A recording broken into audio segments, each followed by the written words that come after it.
So welcome to our Elabor8 Meetup. Today's Wednesday, the 27th of September, 2023. My name's Sebastian Barney, and I'm going to be kicking things off tonight. In the spirit of reconciliation, Elabor8 acknowledges the traditional custodians of the lands throughout Australia and the connection to the land, sea, and community. We pay our respects to their elders, past and present, and extend that respect to all Aboriginal and Torres Strait Islander people present today. Tonight, we're very lucky to have with us Andrew Murphy from Tech Leaders Launchpad on the topic of debugging difficult conversations. Being able to participate in and even drive difficult conversations with truth and respect helps us resolve challenges and earn trust and respect. So tonight, Andrew's going to be covering what difficult conversations are and what happens when you ignore them, why having difficult conversations can be beneficial to you, your team, and your career, and a framework to help you prepare for difficult conversations. So we are going to have time for questions at the end, but please feel free to put any questions you might have in the chat as we go through so that nothing gets forgotten. And with that, I'll hand it over to you, Andrew. Thanks, Sebastian. Yeah, that's a lot to fit into 45 minutes, isn't it? Let's see how we do. So welcome, everybody. This is a topic that really resonates with me deeply. Difficult conversations are the pivotal points of our career. When I look back on where I've got to today, and I think about all of the times when I've had difficult conversations, they've been really impactful in my career, but also the times when I've failed to have difficult conversations have been equally as impactful. There's one time in my early leadership journey. For those of you who don't know me, I like to start my talks by humiliating myself with a personal story because I feel like it makes you like me more and then hopefully rate me higher on any rating systems. So I'm going to start with that straight away. The personal story I want to share is I got into leadership really, really early. By the time I was 24 years old, I was leading a team of 10 people. And I don't say that because I want you to think I'm amazing for being a leader at 24. I was a bad leader. I was a very, very bad leader at 24 years old. What 24-year-old knows how to be an employee, let alone a leader?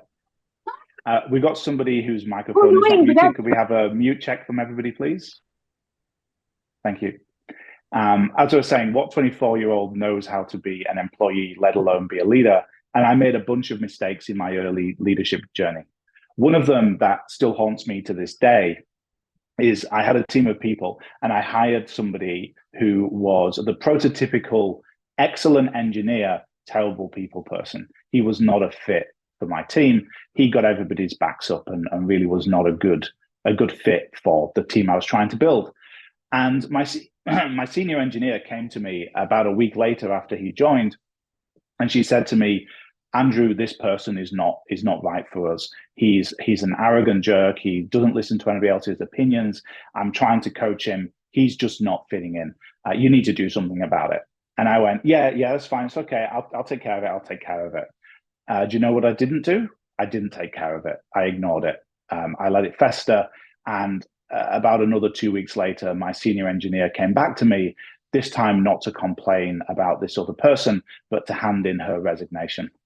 And I lost one of my best engineers because I failed to have a difficult conversation. The other time when difficult conversations were pivotal in my career was about 2 weeks after that, when my boss pulled me into a meeting room and said to me, Andrew, what's your job? For anybody who's ever been pulled into a private meeting room by their boss, they know that that's not a good place to start. To then have that boss ask you what your job is, that's an even worse place for it to go. And of course, being the cocky 24-year-old that I was, my response to him was, I'm a lead engineer. My job is to write code. And of course, the answer was, no, that's not your job, Andrew. Emphasis on the leads part of lead engineer. What's your job? And of course, I responded to him, thought about it for a moment, lead engineer, okay, to write really good code. And no, of course, that was not the answer.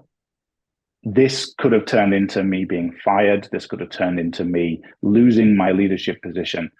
But fortunately for me, it turned into a mentor relationship with me and this boss that taught me how to be a better leader. And this is how I got to where I am. I put a lot of time and effort into being a better leader. It's taken me 15 years to be the leader that I want to be. I don't want it to take other people 15 years to get to where I am. And so that's why I do talks like this. So we are going to go through an example of a difficult conversation during this talk. If you want to share a difficult conversation you've got coming up with somebody, put it in the chat. I'll try and use it as an example. Also, if you've got any questions during this, I'm afraid that the synchronicity doesn't work very well remotely.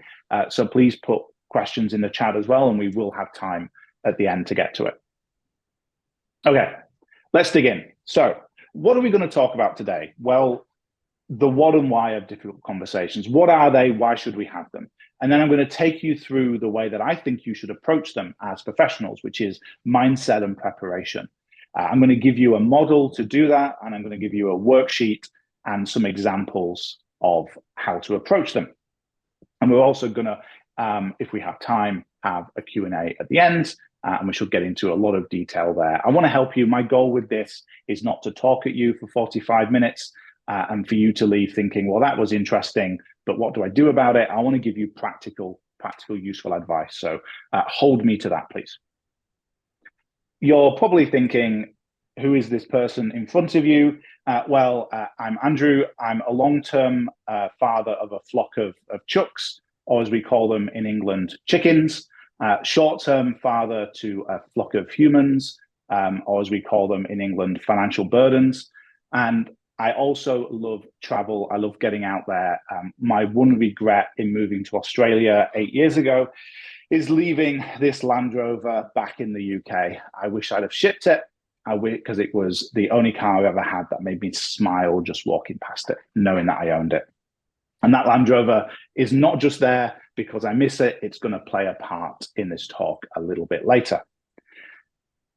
From the professional point of view, I'm a software engineer by training and by trade and by passion. I've been paid to write code for about 20 years now.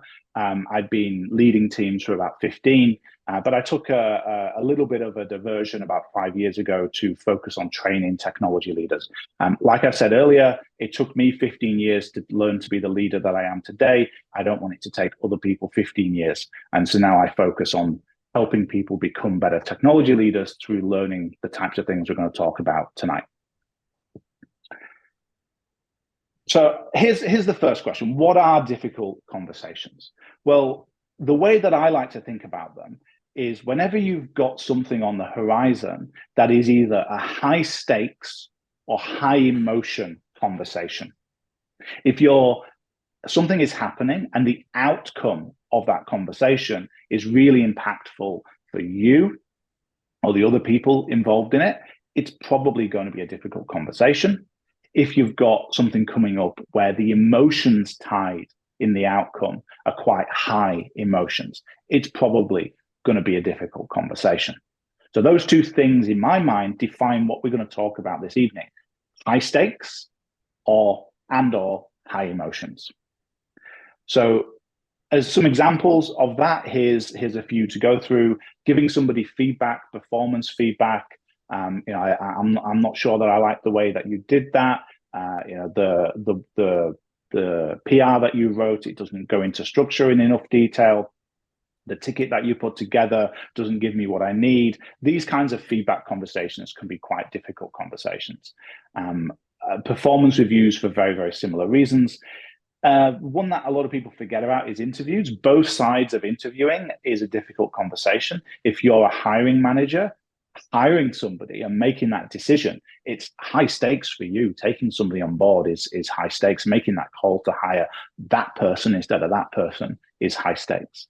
From the other side, it's obviously a difficult conversation. You're going to get a job or you're not going to get a job. There's a lot of stakes and emotions based on that. But also things like influencing people, persuading somebody to do something, changing the way that somebody thinks about what they're doing. These can be difficult conversations as well, because they can be high stakes and high emotions. Of course, Edwin, you pointed out, when HR is involved and you're across two people, that can be a really, really difficult conversation as well. So all of these things have this commonality, that high stakes, high emotions. And so when I'm teaching these things to companies, I thought to myself, there must be a common underlying model of approaching these. Of course, yes, there's models, and I teach them on giving feedback. I teach people to influence people. I teach people to give performance reviews, and I teach people to interview. And there's models for each of those, but there must be something that's underlying all of these that helps all of them get better. And so that's what I put together in this talk. And the question next on our mind is, okay, if those are difficult conversations, why are they important? What happens if we don't have these difficult conversations? When I teach this in a classroom setting, sometimes people will say, things won't get better. And yes, you're right, things won't get better, but things can also get worse. Not just tackling the difficult conversation. It's not just a case of this thing goes away or this thing doesn't go away. Things can actually get worse. And I told you the Land Rover was coming back. Here it is. This is my pride and joy, the thing I miss in the whole world, my Land Rover. I used to have a little segue here. I used to have a goal pre-COVID. I used to have a goal of visiting 2 new countries every year. And I met that goal from being in my early 20s to just before COVID. Sounds really impressive until you remember that I grew up in Europe, where visiting 2 countries is basically driving in a circle. So it's not as hard as it sounds if you live in Europe, but it's still something I'm quite proud of. This year, I've already visited 3 new countries, and I'm on track to visit a 4th one before the end of the year. I'm trying to catch up on my pre-COVID goal and make up for lost time. So again, this is not just me missing my Land Rover, it is that, but this is a story of one time I took it traveling around Europe. I took it out, and I always do like a pre-drive check of my Land Rover. Thank you, Brad, for highlighting my roof tent. So I always take it on a pre-drive check. So one thing I did was to just look over the Land Rover and make sure everything was okay. I noticed when I did that there was a little bit of oil on the ground under the Land Rover. For those of you who don't know Land Rovers, you're probably sat there thinking, oh my God, there was oil on the floor. For those of you who know Land Rovers, you're probably thinking, sounds normal. If a Land Rover isn't leaking oil, that's generally a problem, because it means it's run out. So not having a little bit on the ground it's not a concern, but there was a little bit more than I was expecting. There was more oil than I would generally expect. But I didn't want to miss out on my trip, so I kept going. I went on my trip, and I'm driving down a French motorway, and suddenly I hear this knocking noise coming from under the vehicle. But it's not too bad. It's not not too scary, but it's definitely present.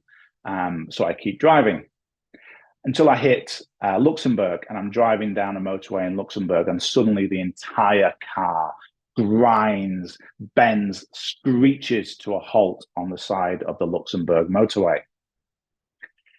Luckily for me, this genuinely happened. I broke down a mile from a Land Rover specialist garage. Not only did I break down a mile from a Land Rover specialist garage, but he happened to have exactly the part that I needed in stock. Very, very fortunate. What was not fortunate was that the garage owner knew that he was the only garage in 100 miles that had the exact part I needed. Do you know how much I paid for that part on the side of the Luxembourg motorway when my car had screeched to a halt? 12,000 euros. It was painful, very, very painful. Now, why am I telling this story? Not just to make you feel sorry for me yet again. It's because there's an important analog to difficult conversations here. If I'd have noticed the issue when I did my pre-drive check and I'd have fixed the car at that point, it would have maybe cost me a few $100s. If I'd have stopped when I was on the motorway in France when I first heard a noise, it would have maybe cost me $1,000 to fix. But because I ignored this consistently again and again, it got to the point where this cost me 12,000 euros to fix. And this is difficult conversations. If we ignore them, they don't get better.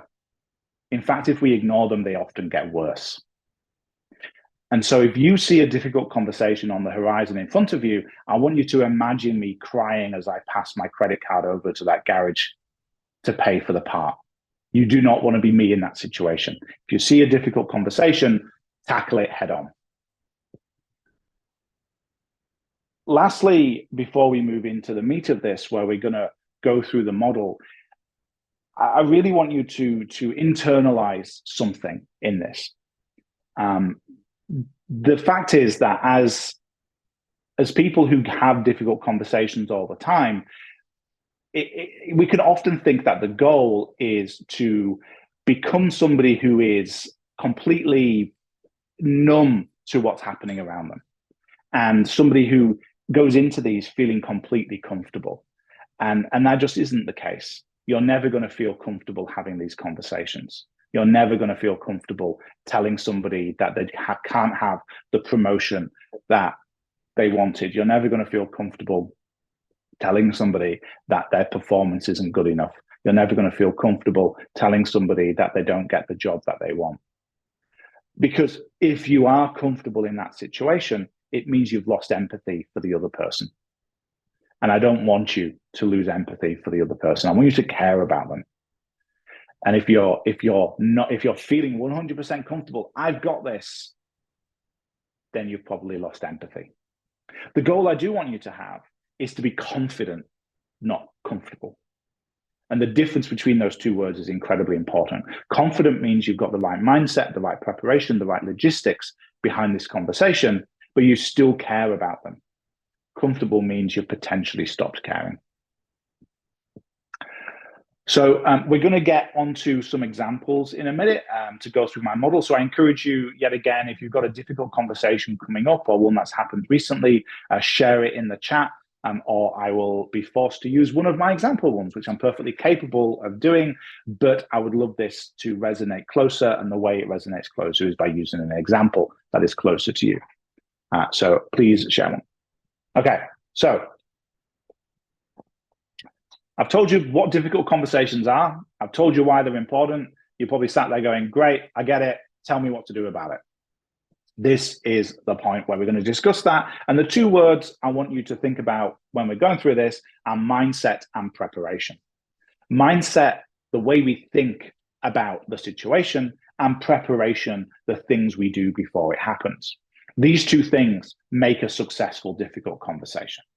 So mindset, the way we think about it, the way we have our internal narrative, the structure in our brains about what's going on with this.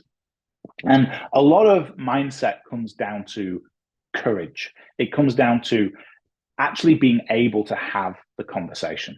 Things challenge our courage all the time to have this. Things like imposter syndrome, or things like being worried we're going to upset other people. What are some other things? Like put some things in the chat about why you might bail out of a difficult conversation and not actually have it. It happens to all of us. The story I told in the beginning was a story of me bailing out of a difficult conversation. I didn't have the courage to have it. That's something which happens again and again, and is often the reason why we don't do these things, because we just fail to have the courage. So to help you with that mindset, I've got a few questions I want you to ask yourself. And I'm going to use an example to help you with that. Great point, David. Sometimes we fail to have difficult conversations because we're not prepared enough, or there's power differentials. Definitely, that happens all the time. Hopefully these questions are going to help with that. So let's use an example. This is the Elabor8 meetup.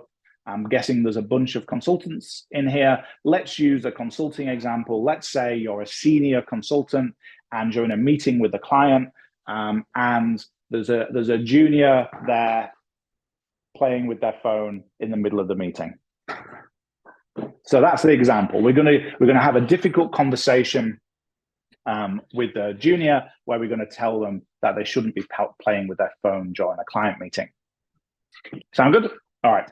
So why is it in my own best interests to have this difficult conversation? So if in my example here, as the senior, I'm likely the person that the client is going to talk to. The client's probably not going to tell the junior to stop playing with their phone, but I'm going to get an earful from the client afterwards that behavior wasn't acceptable. And so it's in my best interests to have this conversation with the junior, because I don't want to get that earful from the client. I don't want the client to come back to me again. And it could also risk losing this client and me not meeting my numbers, me being sat on the bench, whatever it is. This idea of thinking in my own best interest is a great way to start getting over this lack of courage, this fear of driving into a difficult conversation, because I really want you to think from a selfish point of view to start with. So we've got some good examples coming in. Not trustful to ourselves. Yeah, great point, Christina. Often we don't do this because we feel like we're not good enough. We don't trust our behaviors. We feel point from Sammy. We think it's a one-off and won't happen, so there's no point bringing it up. Great point. Often the one-off point comes up. You don't know if it's a one-off when it happens the first time. And if you don't tackle it straight away, then the second time it happens, that person could say, well, you didn't tell me the first time. So that's a great example of why we need to tackle these things head on straight away. So start off with a bit of selfishness. Ask yourself why it's in your own best interest, but counter that with a bit of empathy. Why is it in the best interest of the person you're having the difficult conversation with? So for example, senior junior situation I was just discussing, it's in that person's best interest because they want to get better. They want to be a professional. They want to, someday get promoted from a junior, move into a mid-level, move into a senior, and they've got to understand what behavior is acceptable and what behavior is not acceptable.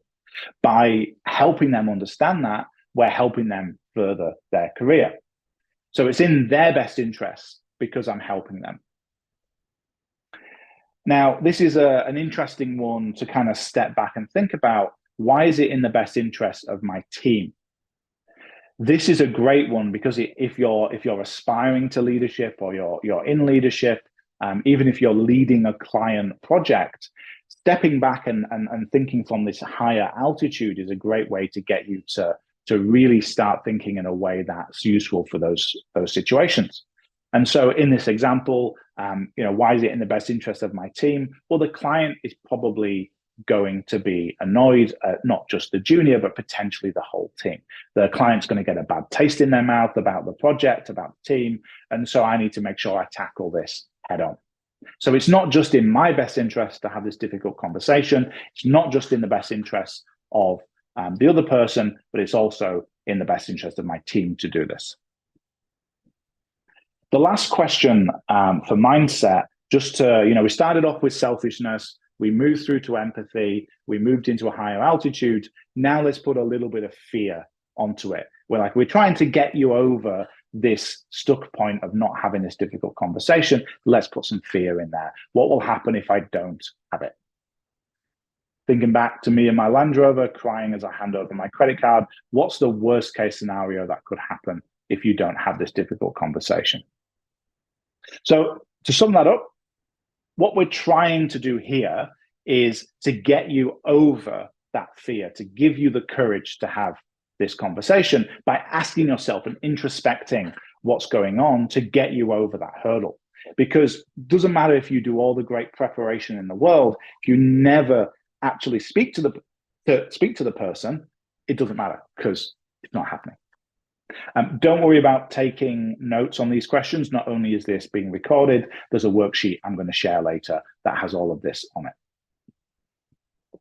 So let's go through preparation. So what do I mean by preparation? things we can do before the difficult conversation in order to make it more productive. So what can happen during a difficult conversation if we don't prepare? Share some examples in the chat as I give mine. Could be things such as the person brings in some data that you didn't know, the person said something you weren't expecting. There's lots of things that can happen if you don't prepare for a difficult conversation. Feel free to share some in the chat as I keep going. So we can prevent a lot of these bad things from happening by spending the time beforehand. A lot of what we're talking about this evening is not just barreling into these. If we barrel into these difficult conversations, things are not going to go well. If we take the time to step back and prepare and think about it, we're going to have a much more likely chance that things are going to be successful. And so here are some things to think about in order to prepare. Gather data and outside opinions. And it's really important to separate these two things in your mind. Data and opinions are not the same thing. Which one is which? Because that changes the way you talk about it in the difficult conversation. If it's data, it's fact. And so you can present it as such. If it's an opinion, it's not. And so you have to present it as not fact. Knowing and understanding the data of what you're giving feedback on and the opinions of what you're giving feedback on means that you can have a productive, difficult conversation. If you're going in to talk about something, like you're suggesting that you go a particular way on a project, and you're basing your suggestion on data, you sure as heck better have that data to hand when you're in the room with that person, because they could question you, they could suggest things to you, and if you don't have that data, you've not got a leg to stand on. But the same is true with opinions. If you have an opinion, make sure you know in yourself it's an opinion, not a fact. And if you're using some subjective suggestion of how you should do something, how are you going to show that to that person? How are you going to make your subjective point? Are you going to use a call to authority? Well, Apple does it, therefore we should do it. Or are you going to use a data-based opinion where you say, 70% of companies do it this way? So gather data and outside opinions and make sure you understand the difference between the two. Then think through possible objections. What could the person say? And how can you respond to that?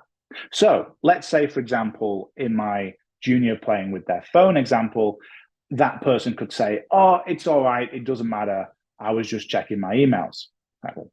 No, it does matter. And how could I respond to that person? I could talk to them about how it looks to the client. But they could also say, oh, I was actually waiting because I've got a family member that's in hospital and I was waiting to find out what's happening. And there you've got to go, okay, that's a different situation. However, I still have feedback to give to them. Even though they were right to be checking their phone, I can still give them feedback on how they did it and how they interacted with the client. For example, I could say to them, okay, I totally get that, completely understandable. Next time, I suggest that you tell the client that at the start of the meeting so that they don't get an incorrect understanding of what's going on. So there's still feedback you can give in that situation. Lastly, how could this conversation go awry, and what are the multiple plans you can have for that?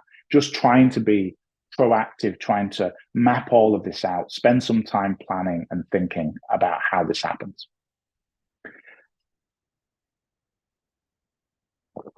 Now, again, when I teach this in companies, a question that almost always pops up at this point is, aren't you just teaching me how to manipulate people? The fact is that there's a difference between manipulation and preparation. And it comes back to that very, very first question, the second question that I asked you to ask yourself, which is, why is it in their best interests? You cannot manipulate somebody. Manipulation has this negative connotation, and it comes from a place where you're trying to persuade somebody to do something that isn't in their own best interests. By talking about it as manipulation, it has this negative connotations. But if you can look in the mirror and you can say, I am doing this for their best interests, it all comes down to intent. Preparation and persuasion is when you're trying to make the other person better, when you're trying to improve their lives. Manipulation is when you're only trying to improve your own life. And so if you can look in the mirror and say why it's in their best interests, it's not manipulation. It's preparation and persuasion. Okay. So I've done a lot of talking. We're going to move into Q&A in a couple of minutes, and hopefully we can come through some very, very specific examples for you. So I'd love for you to think about questions and stuff that you've got for me in a few minutes. We're just going to wrap up with a handout. This is something that I think is really important with these types of talks. You've listened to me talk now for about 30 minutes. And it's really difficult for you to retain this. And it's not a disparagement on you. It's just the human brain is not very, very good at holding a lot of information when somebody has spoken really quickly at them for 30 minutes. And I have a tendency to talk quickly. So I wanted to give you something to take away that really goes through everything we've discussed in the last 30 minutes. And so this is a PDF that you can take away and use. Scan the QR code or go to that URL. It'd be great if somebody could post that URL in the chat so people don't have to get their phones out and scan it. Something that would be awesome. But this is a 3-page PDF that takes you through all of the questions we've discussed this evening. Use it when you know you've got a difficult conversation coming up, because we really want to plan and prepare and get in the right mindset for this stuff. And so using this PDF when something's happening means you're going to actually prepare for it. The first page of the PDF is, you can think about the logistics of it. So the logistics of the difficult conversation are, the first 2 questions are the what and the who. What is this going to be about? Describe it as neutrally as you can. This is to try and make you think objectively about the difficult conversation, trying to not make you a subjective part of this, trying to not put emotions and judgments on it, because we really want to think about it objectively. Then the who side of this is, who should be involved in the difficult conversation?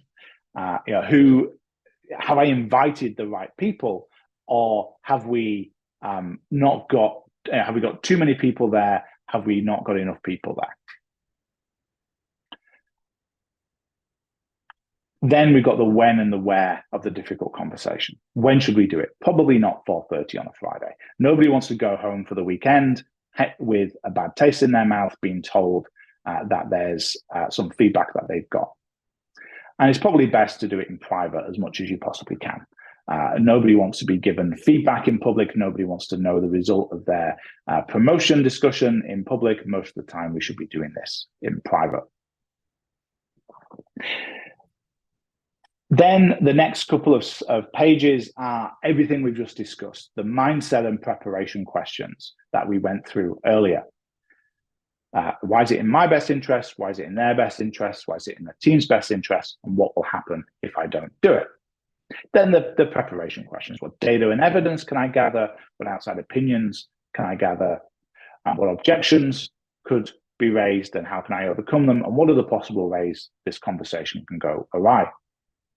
So this worksheet is there to really allow you to engage before the difficult conversation and plan how to do it effectively, because it's hard. It's genuinely hard. This stuff is not easy. I have a personal philosophical objection. I used to teach a lot of emotional intelligence type skills and EQ type skills, and often people would refer to them as soft skills.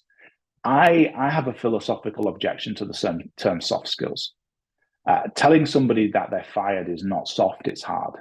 Telling somebody that they've not got the promotion they want is not soft, it's hard. These things are not soft skills. They're people skills, they're core skills. They are anything but soft. But spending the time planning and learning them is just as important as our technical skills. As consultants, we feel like we're valued on the things we can do in our technical side, but it's often the people skills, the core skills that really, really add value. And so learning and developing to be better at these things is a really important part.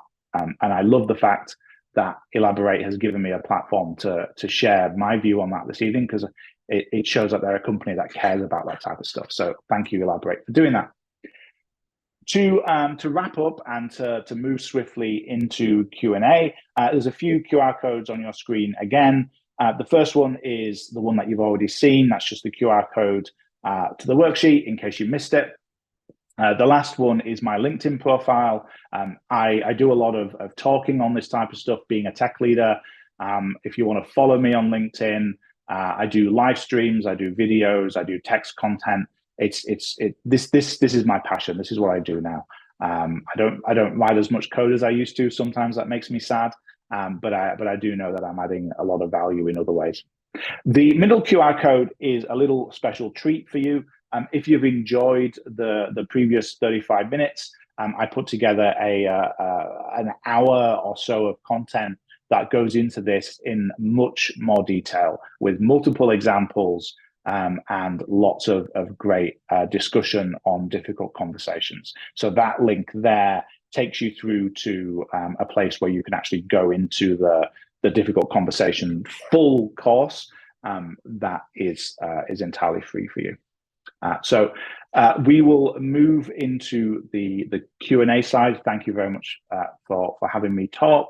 I would love to talk to you. If you want to, if you're happy to verbally ask your question, put your hand up in Zoom and we can do it that way. If you just want to post your question in the chat, I'd be more than happy to read it out. I'm going to pause to take a drink of water.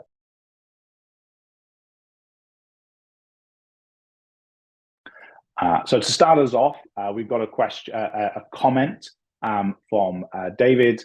The skills above technical and human, technical that models human in that real courage is required. I totally agree with that. The fact is that these people skills, these human skills, they take a lot of courage. It's something which there's a lot of risk associated with them, and so we can easily just move away from them. But these are the things that make a real difference in your career. You can very easily, if you solely focus on your technical skills, you'll reach a point in your career where you cap out, where you just cannot progress any further, because there's value in that, but what got you there is not the same as what will get you further. And what will get you further is focusing on your people skills, your human skills, your core skills. Any comments, questions, suggestions? Feel free to put your hand up if you want to ask verbally.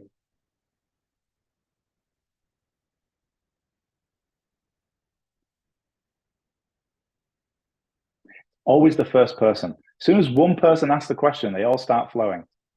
So who's going to be first? Thanks, David. Thanks for joining me. Have a good evening.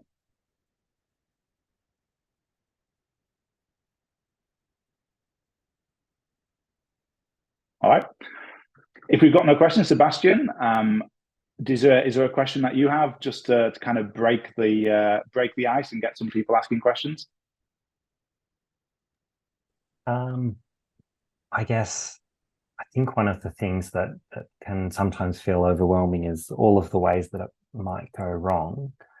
So what are some insights or I guess reflections you've got on that particular part, and how do you prepare? What are some of the ways that you've got comfortable in that space? Sure. So this is back to the mindset question of really focusing on why you're doing it in the first place. It is scary. It is scary.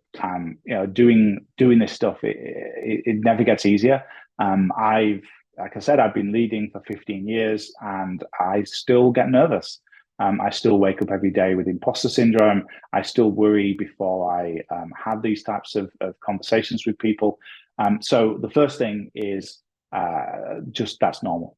Don't worry too much about the fact that you feel that, because that means that you're actually thinking about what's happening and you're allowing yourself to think through it.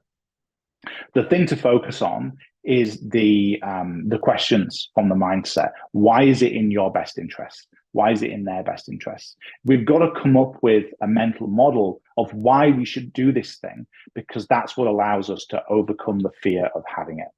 If we can't express to ourselves and we can't change our internal narrative, then we're never going to get the courage to do it. So if you're feeling that resistance, focus on those mindset questions, really nail it down. Why is it in my best interest? Why is it in their best interest? Because that's the place that you're currently struggling with. Got a question from Renato. I think culture versus organizational and let's say country plays a major role in making the conversation difficult. That's a really, really great point. Often there can be things that are a difficult conversation in one culture that are not a difficult conversation in another culture. And that can, again, be both organizational and country. I've worked in teams where it's perfectly acceptable to challenge your boss and say that decision I don't think is the right decision because of X, Y, Z. And I've worked in teams and countries where that is just not the thing you should do. You never question your boss. And so you're absolutely right that there's this overlay on the top of this of what's the right culture in your organization. I will say, and I'm aware that I'm saying this with the privilege of a middle-class white male in a very affluent country.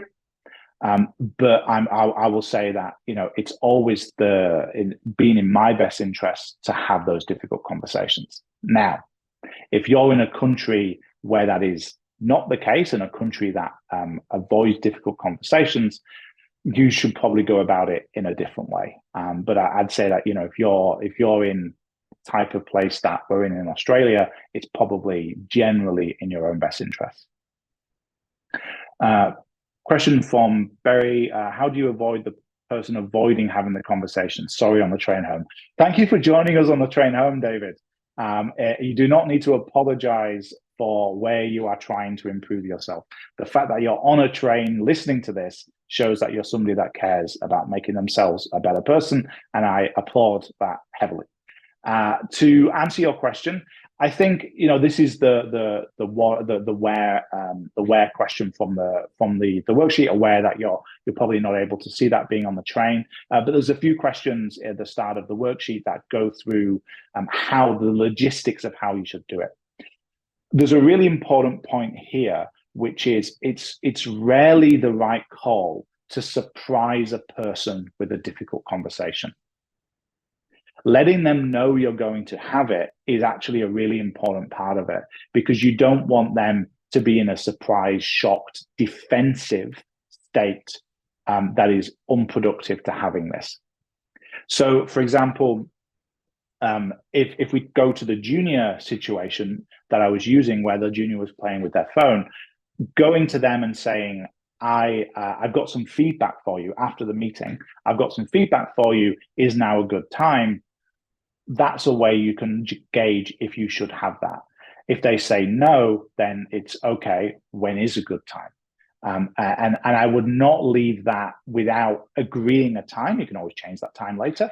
But I think it's important to book a time in and not surprise a person with a difficult conversation.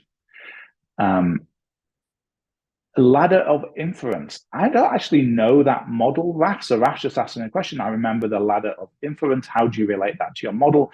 I don't know. I've never heard of it. Does somebody want to come off mic and explain it if they know it, if they know what Raf's referring to?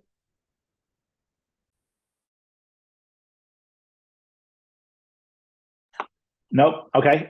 Raf, Ali, go for it. I actually have a question, and easy in regards to the previous situation that you explained where people can become defensive. Have you been in that position, and let's say you prepare and everything and the people knew in advance, but that still happened? What will be the actions moving ahead? You still think that is a situation that needs to be addressed? Would you include a third person, HR, all those kind of things? What will be the recommendation in that situation? Sure. Just to close off, Raf, connect with me on LinkedIn and let's have a chat about it. I'd love to discuss this with you. Onto Alejandra's point. So here, some people are just uncomfortable in these difficult conversations, and that's just a part of who they are, no matter how much they prepare or if they don't even prepare. If they're your direct report, then you can, turn that to a coaching moment. You can try and encourage them to be better. If they're not your direct report, then I'll just be frank and say it's not your problem to make them better. You can try, but I wouldn't break your back trying to make them better. I would mention it to their manager. And again, if you're having a difficult conversation with somebody else, a really difficult conversation, and they're not your direct report, and their manager doesn't know, you're probably making a mistake there. Definitely informing their manager that you're doing it, I think, is a crucial part of it. Kind of the general vibe of doing this kind of stuff. HR can be a great mediating force in these types of discussions if they get really tricky. I would encourage you to practice doing it without HR and trying to get better. But they can be a great mediating force and kind of bringing them to it. We've got a comment from Catherine in response to giving people notice. Don't book a meeting call, catch up. Yeah, I totally agree about that. Tell people what it's going to be about. Like, allow them, in the same way as you've prepared for it, allow them to prepare for it. Allow them to get in the right mental state. Give them the courtesy of doing that. On the topic of really bad meeting names, I once worked in a company. I was a manager of managers and reporting into the CTO. We'd just been through a round of redundancies, as so many companies had. My CTO wanted to do something really good, which was to do skip level catch-ups and have a one-to-one with all of the engineering managers that reported into me. And so he had his executive assistant organize a load of meetings with all of the skip level reports to me, and the meeting invite just said catch up with the CTO. This was 2 weeks after a round of redundancies. I must have got 20 DMs within the space of about 2 minutes of that going out, as people freaked out. You just had a round of redundancies, you've got a meeting invite with no information with the CTO. Please put context in your meeting invites, people. It can go very badly if you don't. Patrick has sent me a link to that video. I'll take a look later. Thank you very much, Patrick. Any more questions before we wrap up? Again, feel free to ask your question verbally if you want.